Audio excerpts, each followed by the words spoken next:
Hello everyone welcome back to my channel. ഇന്ന് November 14 അപ്പോൾ ഇന്നത്തെ കറണ്ട് അഫയേഴ്സാണ് ഈ വീഡിയോയിൽ ഞാൻ ഡിസ്കസ് ചെയ്യാൻ പോകുന്നത്. ഇന്നത്തെ കറണ്ട് അഫയേഴ്സ് എന്ന് പറയുമ്പോൾ നിങ്ങൾക്കറിയാം ഇന്നലത്തെ മോസ്റ്റ് ഇമ്പോർട്ടൻറ്റ് ന്യൂസാണ് ഈ വീഡിയോയിൽ ഞാൻ ഡിസ്കസ് ചെയ്യുക. അപ്പോൾ ഡെയിലി കറണ്ട് അഫയേഴ്സ് വീഡിയോ എൻ്റെ ഡെയിലി കറണ്ട് അഫയേഴ്സ് വീഡിയോ നിങ്ങൾ റെഗുലറായിട്ട് വാച്ച് ചെയ്ത് കഴിഞ്ഞാൽ നിങ്ങൾക്ക് കോമ്പറ്റേറ്റീവ് എക്സാംസിൽ ഏതൊരു കോമ്പറ്റേറ്റീവ് എക്സാംസിലും കറണ്ട് അഫയേഴ്സ് ഒരു ഇമ്പോർട്ടൻറ്റ് റോൾ പ്ലേ ചെയ്യുന്നുണ്ട്. അപ്പോൾ ആ കറണ്ട് അഫയേഴ്സ് സെക്ഷനിൽ നല്ല മാർക്ക് സ്കോർ ചെയ്യാൻ റെഗുലറായിട്ട് അത് പഠിക്കുകയും വേണം, അതേപോലെ അത് റിവൈസ് ചെയ്ത് പഠിക്കുകയും വേണം. അങ്ങനെ ചെയ്താലാണ് നിങ്ങൾക്ക് നല്ല മാർക്ക് സ്കോർ ചെയ്യാൻ പറ്റും. അപ്പോൾ എൻ്റെ കറണ്ട് അഫയേഴ്സ് ക്ലാസ് നിങ്ങൾ റെഗുലറായിട്ട് വാച്ച് ചെയ്യുക. അത് കഴിഞ്ഞിട്ട് അതിൻ്റെ നോട്ട്സ് തരുന്നത് സ്ക്രീൻഷോട്ട് എടുത്ത് വെച്ചിട്ട് നിങ്ങൾ റിവൈസ് ചെയ്ത് പഠിക്കുകയും ചെയ്യുക. അങ്ങനെ ചെയ്യുകയാണെങ്കിൽ നിങ്ങൾക്ക് നല്ല ഒരു പെർസെൻറ്റേജ് ഓഫ് മാർക്ക് 90% മുകളിൽ നിങ്ങൾക്ക് കറണ്ട് അഫയേഴ്സ് സെക്ഷനിൽ സ്കോർ ചെയ്യാൻ സാധിക്കും. അങ്ങനെ കറണ്ട് അഫയേഴ്സ് സെക്ഷനിൽ അങ്ങനെ സ്കോർ ചെയ്ത് കഴിഞ്ഞാൽ നിങ്ങൾക്കത് ബാങ്ക് എക്സാമൊക്കെ നോക്കുകയാണെങ്കിൽ മെയിൻ എക്സാമിൽ ബാക്കി എല്ലാ റീസണിങ് മാത്സ് എല്ലാ വിഷയവും ഭയങ്കര ടഫായിരിക്കും. പക്ഷേ കറണ്ട് അഫയേഴ്സ് സെക്ഷൻ നിങ്ങൾ റെഗുലറായിട്ട് വാച്ച് ചെയ്യുകയാണെങ്കിൽ എളുപ്പത്തിൽ അധികം എഫേർട്ട് ഇടാതെ നിങ്ങൾക്ക് ഓർമ്മയിലുള്ള ആൻസേഴ്സ് നിങ്ങൾക്ക് മാർക്ക് ചെയ്തിട്ട് നിങ്ങൾക്ക് നല്ല മാർക്ക് സ്കോർ ചെയ്യാൻ സാധിക്കും. അത് നിങ്ങളുടെ ഓവറോൾ പെർസെൻറ്റേജ് ഓഫ് മാർക്സിനെ അത് ബൂസ്റ്റ് ചെയ്യുകയും ചെയ്യും. അപ്പോൾ നിങ്ങൾ റെഗുലറായിട്ട് കറണ്ട് അഫയേഴ്സ് ക്ലാസ് കാണുക, അതേപോലെ റിവൈസ് ചെയ്ത് പഠിക്കുകയും ചെയ്യുക. അപ്പോൾ നമുക്ക് ഇന്നത്തെ കറണ്ട് അഫയേഴ്സ് ഇവിടെ സ്റ്റാർട്ട് ചെയ്യാം. First news: Uttar Pradesh to host Khelo India national university games in 2023-24. അപ്പോൾ Khelo India national games 2023-24 university games 2023-24 ഉത്തർപ്രദേശിൽ വെച്ചിട്ടായിരിക്കും നടക്കുക. അപ്പോൾ നമുക്കൊന്ന് വായിക്കാം. The Uttar Pradesh government will be hosting the Khelo India national university games in 2023-24 in 4 cities of the state. These cities are Lucknow, Gorakhpur, Varanasi and Noida. അപ്പോൾ ഈ സിറ്റീസിലാണ് Khelo India national university games നടക്കാൻ പോകുന്നത്. Around 4,500 athletes representing 150 universities across the country will be vying for top honors in 20 disciplines including rowing, basketball, judo, kabaddi, wrestling, swimming, etc. അപ്പോൾ ഈ ഡിസൈപ്പിൾസിലൊക്കെയാണ് അവർ ഈ 20 disciples, അതായത് ഈ ഇതിലിപ്പോൾ 20 പറഞ്ഞിട്ടില്ല, ഇതൊക്കെ മെയിനായിട്ട് വരുന്ന 20 ഡിസൈപ്പിൾസിലാണ് ഈ മത്സരങ്ങൾ ഉണ്ടായിരിക്കുക. So the first edition of Khelo India University Games has been conducted in Odisha in 2020. അപ്പോൾ first edition of Khelo India university games 2020 വെച്ചിട്ട് ഒഡീഷയിൽ വെച്ചിട്ടാണ് നടന്നത്. 2020 നടന്നത്. അപ്പോൾ 2023-24 university games Khelo India national university games നടക്കാൻ പോകുന്നത് ഉത്തർപ്രദേശിൽ വെച്ചിട്ടാണ്. അതിലത്തെ സിറ്റീസ് ഏതൊക്കെയാണെന്ന് ചോദിച്ചു കഴിഞ്ഞാൽ ലക്നൗ, ഗോരഖ്പൂർ, വാരണാസി ആൻഡ് നോയിഡ എന്ന് പറയുന്ന ഈ സിറ്റീസിലൊക്കെയാണ് മത്സരങ്ങൾ നടക്കുക. അപ്പോൾ നമുക്ക് നെക്സ്റ്റ് ന്യൂസിലേക്ക് കിടക്കാം. Union bank of India rings 104th foundation day with launch of Vyom app. അപ്പോൾ വ്യോം ആപ്പ് ലോഞ്ച് ചെയ്തുകൊണ്ട് യൂണിയൻ ബാങ്ക് 104ാമത്തെ ഫൗണ്ടേഷൻ ഡേ സെലിബ്രേറ്റ് ചെയ്തു എന്നാണ് പറഞ്ഞിട്ടുള്ളത്. അപ്പോൾ നമുക്കൊന്ന് വായിക്കാം. Union bank of India, the country's 5th largest public sector bank, marked the 104th foundation day on 11th November 2022. അപ്പോൾ 11th നവംബറിനാണത് മാർക്ക് ചെയ്തത്. 11th November 2022 104th foundation day observe ചെയ്തു എന്നാണ് പറഞ്ഞിട്ടുള്ളത്. അപ്പോൾ യൂണിയൻ വ്യോം ആപ്പ് ഒരു ബാങ്കിൻ്റെ ആപ്പാണ്, സൂപ്പർ ആപ്പാണ്.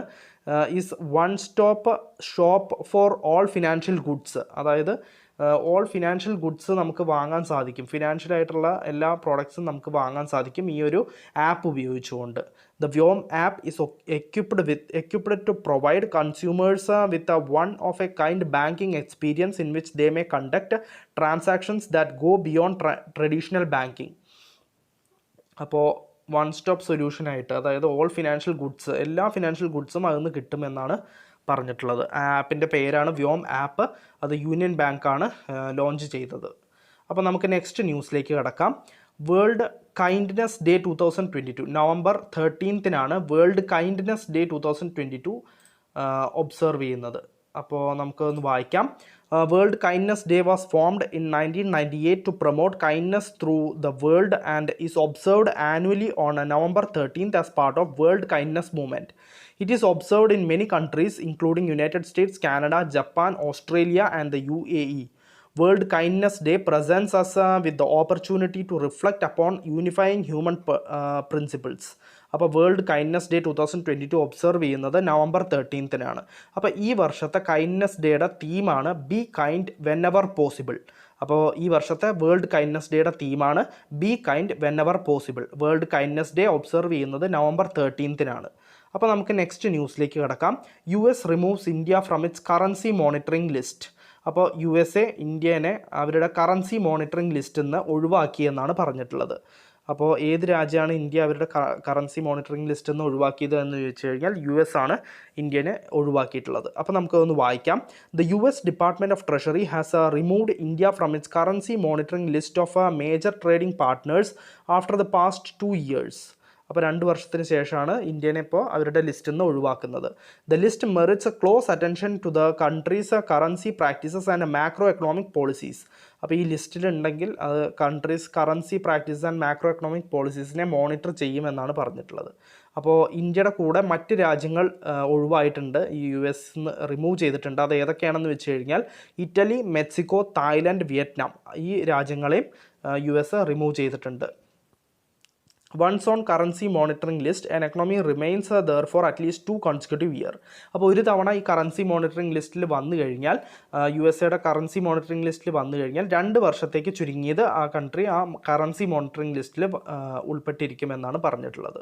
അപ്പോൾ ഇപ്പോൾ 2 വർഷത്തിന് ശേഷമാണ് ഇന്ത്യനെ റിമൂവ് ചെയ്തിട്ടുള്ളത്. അപ്പോൾ നമുക്ക് നെക്സ്റ്റ് ന്യൂസിലേക്ക് കിടക്കാം. Maharashtra in talks with centre to get back Shivaji sword from UK.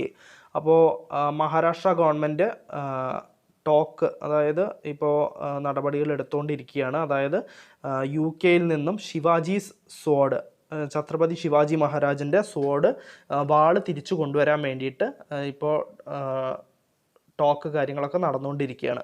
അപ്പോൾ നമുക്ക് ഇതൊന്ന് വായിക്കാം. The Maharashtra government has approached the centre to get back a sword of Chhatrapati Shivaji Maharaj which is a museum in the United Kingdom. അപ്പോൾ United കിങ്ഡത്തിലെ ഒരു മ്യൂസിയത്തിലാണ് ഛത്രപതി ശിവാജി മഹാരാജിൻ്റെ sword ഇരിക്കുന്നത്. അപ്പോൾ അത് തിരിച്ചു കൊണ്ടുവരാൻ സെൻട്രൽ ഗവൺമെൻറ്റിനെയൊക്കെ അപ്രോച്ച് ചെയ്തിട്ടുണ്ട് മഹാരാഷ്ട്ര ഗവൺമെൻറ്. നമുക്കതൊന്ന് നെക്സ്റ്റ് പോയിന്റ് വായിക്കാം. Maharashtra government wants to bring back Shivaji's Jagdamba sword. ആ സ്വാഡിൻ്റെ പേരാണ് Jagdamba sword from the UK by 2024. 2024 ആകുമ്പോഴേക്കും ആ സ്വാഡ് തിരിച്ചു കൊണ്ടുവരണം എന്നാണ് വിചാരിച്ചിട്ടുള്ളത്. The 350th anniversary of Maratha rulers coronation as emperor of his empire.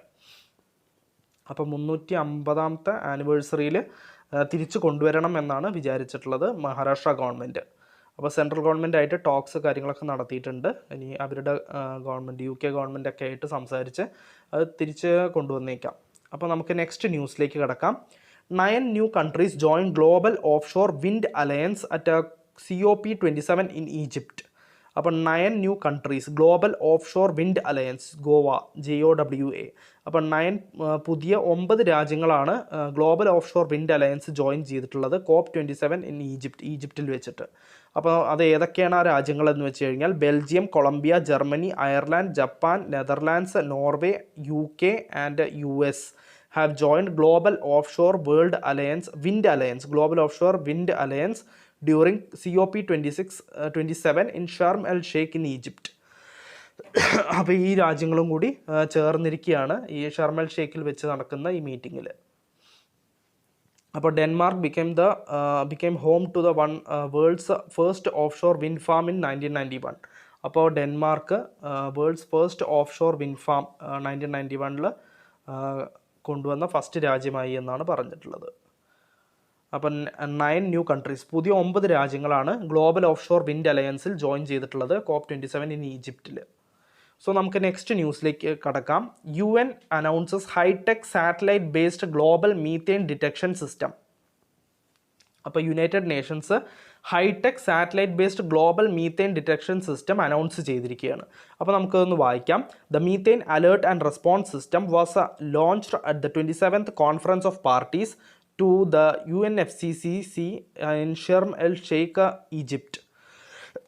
അപ്പോൾ അതും COP27 ബേസ്ഡ് ന്യൂസാണ്. Methane alert and response system launch ചെയ്തിരിക്കുകയാണ് 27th conference of parties. COP എന്ന് വെച്ച് കഴിഞ്ഞാൽ കോൺഫറൻസ് ഓഫ് പാർട്ടീസ് ആണ്. കോൺഫറൻസ് ഓഫ് പാർട്ടീസ് 27ാമത്തെ കോൺഫറൻസ് ഓഫ് പാർട്ടീസിൽ UNFCCയിൽ ഷർം എൽ ഷെയ്ഖ് ഈജിപ്തിൽ വെച്ച് നടക്കുന്ന ആ ഇവൻറ്റിൽ ലോഞ്ച് ചെയ്തിരിക്കുകയാണ് methane alert and response system. അപ്പോൾ methane alert and response system is a part of global efforts to slow climate change by tackling the global warming gas. അപ്പോൾ methane alert and response system എന്ന് പറയുന്നത് ഒരു part of global എഫേർട്ടാണ്, global എഫേർട്ടിൻ്റെ ഒരു പാർട്ടാണ്. അത് എന്തിനാണെന്ന് വെച്ച് കഴിഞ്ഞാൽ ക്ലൈമറ്റ് ചേഞ്ച് സ്ലോ ചെയ്യാൻ ബൈ ടാക്ലിംഗ് ഗ്ലോബൽ വാർമിംഗ് ഗ്യാസിനെ കൺട്രോൾ ചെയ്തുകൊണ്ട് ഇത് ടാക്കിൾ ചെയ്യാൻ ക്ലൈമറ്റ് ചേഞ്ച് സ്ലോ ആക്കാൻ വേണ്ടിയിട്ടുള്ള ഒരു എഫേർട്ടാണ് ഈ methane alert and response system എന്ന് പറയുന്നത്. അപ്പം methane is an 80 times more greenhouse gas than carbon dioxide. അപ്പോൾ മീത്തേൻ എന്ന് പറയുന്നത് 18 times more potent greenhouse gas ആണ്. കാർബൺ ഡൈ ഓക്സൈഡിനെക്കാട്ടിലും 80 മടങ്ങ് പോട്ടൻ്റ് ആയിട്ടുള്ള ഒരു ഗ്രീൻ ഹൗസ് ഗ്യാസ് ആണ് മീത്തേൻ. അപ്പോൾ നമുക്ക് നെക്സ്റ്റ് ന്യൂസിലേക്ക് കിടക്കാം. ASEAN agrees in principle to admit East Timor as 11th member. അപ്പോൾ Association of Southeast Asian agree ചെയ്തിരിക്കുകയാണ് in principle to admit East Timor എന്ന് പറയുന്ന രാജ്യത്തിനെ അവരുടെ മെമ്പറാക്കാൻ 11th മെമ്പറാക്കാൻ ASEAN എഗ്രി ചെയ്തിരിക്കുകയാണ്, Association of Southeast Asian Nations. അപ്പോൾ the half island nation officially called Timor Leste, അതിൻ്റെ മറ്റൊരു പേര് ടിമോർ ലെസ്റ്റെയാണ്. Will also be granted observer status at high level ASEAN meetings. അപ്പോൾ ഹൈ ലെവൽ ASEAN മീറ്റിംഗ്സിൽ ഈ Timor lust എന്ന് പറയുന്ന രാജ്യത്തിന് ഗ്രാൻഡ് ഒബ്സർവർ സ്റ്റാറ്റസും കൂടി കൊടുക്കുമെന്നാണ് പറഞ്ഞിട്ടുള്ളത്. So ASEAN established on 8th August 1967. അപ്പോൾ ഈ ASEAN എന്ന് പറയുന്ന association of Southeast Asian Nations establish ചെയ്തത് 1967 August 8th. അതിൻ്റെ ഹെഡ് ക്വാർട്ടേഴ്സ് വരുന്നത് ജക്കാർട്ട, ഇന്തോനേഷ്യയിലാണ്. അപ്പോൾ നമുക്ക് നെക്സ്റ്റ് ന്യൂസിലേക്ക് കിടക്കാം. NFRA issues inspection guidelines to improve quality control at audit firms.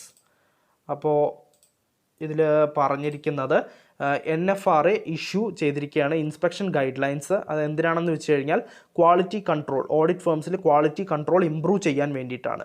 അപ്പോൾ നമുക്കതൊന്ന് വായിക്കാം. Audit regulator, the National Financial Reporting Authority, on Friday brought out a set of guidelines for monitoring the audit firms' quality and compliance standards. Quality inspection guidelines is a step towards further improving quality of the audit profession. അപ്പോൾ National Financial Reporting അതോറിറ്റിയാണ് ഒരു inspection guidelines issue ചെയ്തിരിക്കുന്നത്. എന്തിനാണെന്ന് വെച്ച് കഴിഞ്ഞാൽ quality control, audit ഫേംസിൽ quality control improve ചെയ്യാൻ വേണ്ടിയിട്ടാണ്. സോ നമുക്ക് നെക്സ്റ്റ് ന്യൂസിലേക്ക് കിടക്കാം.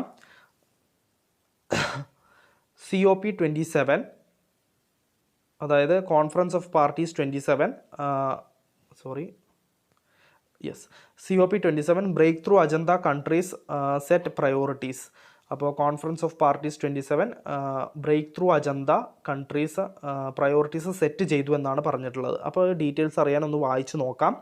Signatories to Decarbonization Initiative, the Breakthrough Agenda, have mapped out 25 actions to be taken by next year's UN COP28 Climate Summit.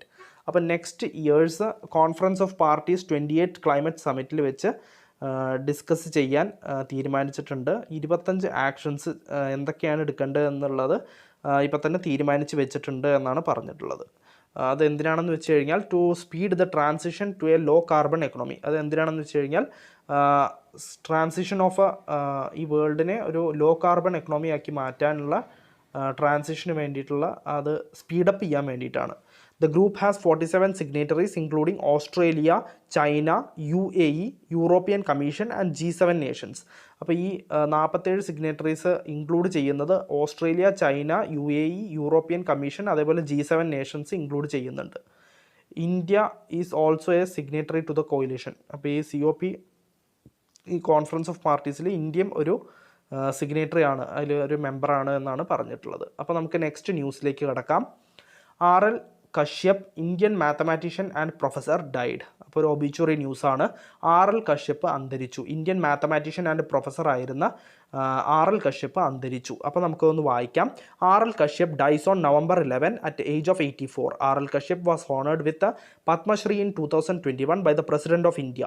അപ്പോൾ 2021 പത്മശ്രീ ലഭിച്ചത് ഈ RL കശ്യപിന്. മാത്തമാറ്റീഷ്യൻ ആൻഡ് പ്രൊഫസർ ആയിരുന്നു RL കശ്യപ്.